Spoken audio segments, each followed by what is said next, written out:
গোটা বিশ্ব জুড়ে মুসলিম ধর্মাবলম্বীরা পালন করছেন পবিত্র রমজান মাস। ইবাদত বন্দেগীর পাশাপাশি চলছে পেশাদার ক্রীড়াঙ্গনের ব্যস্ত সূচি। ইউরোপের বিভিন্ন লিগে কোথাও ইফতারের জন্য বিরতির সুযোগ থাকলেও কোথাও আবার নেই সেই অনুমতি। তেমনই একটি লিগ ফ্রান্সের শীর্ষ ফুটবল লিগ ওয়ানে। ফ্রান্সের শীর্ষ এই ফুটবল লিগে গত রোববার মুখোমুখি হয়েছিল এফসি নতে ও লে হাভরে এসি। ম্যাচের ৭৪তম মিনিট, ঠিক তখনই সূর্যাস্তের সময় হঠাৎ ইফতারের মুহূর্ত। কিন্তু ফরাসি ফুটবলের নিয়ম অনুযায়ী ধর্মীয় কারণে খেলা থামানোর অনুমতি নেই। এই অবস্থায় ব্যতিক্রমী উদ্যোগ নেন নতের খ্রিস্টান ধর্মাবলম্বী গোলরক্ষক অ্যান্থনি লোপেজ।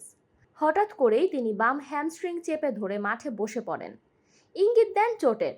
সঙ্গে সঙ্গে চিকিৎসক দল মাঠে প্রবেশ করে, খেলা সাময়িকভাবে বন্ধ থাকে। এই স্বল্প বিরতিতেই সুযোগ পান নতের মুসলিম ফুটবলাররা। টাচলাইনে গিয়ে পানি ও খেজুর খেয়ে রোজা ভাঙেন তারা। বিদেশি গণমাধ্যমের তথ্য অনুযায়ী ফরাসি ফুটবল কর্তৃপক্ষ ধর্মীয় কারণে ম্যাচ থামানোর অনুমতি দেয় না।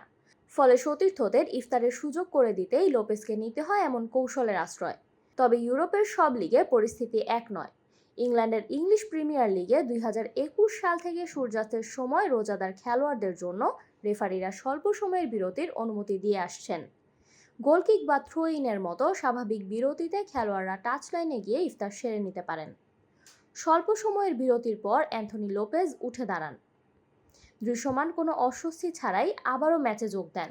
মানবিক এই উদ্যোগ ইতিমধ্যেই সামাজিক যোগাযোগ মাধ্যমে প্রশংসা কুড়িয়েছে। ধর্মবর্ণের ভিন্নতা ভুলে সতীর্থদের পাশে দাঁড়ানোর এই ঘটনা ক্রীড়াঙ্গনের সহমর্মিতার এক অনন্য উদাহরণ হয়ে থাকবে। আরও আপডেট পেতে সাবস্ক্রাইব করুন আমাদের ইউটিউব চ্যানেল এবং ক্লিক করুন বেল আইকন। ফলো করুন টিকটক ও ফেসবুক পেজে।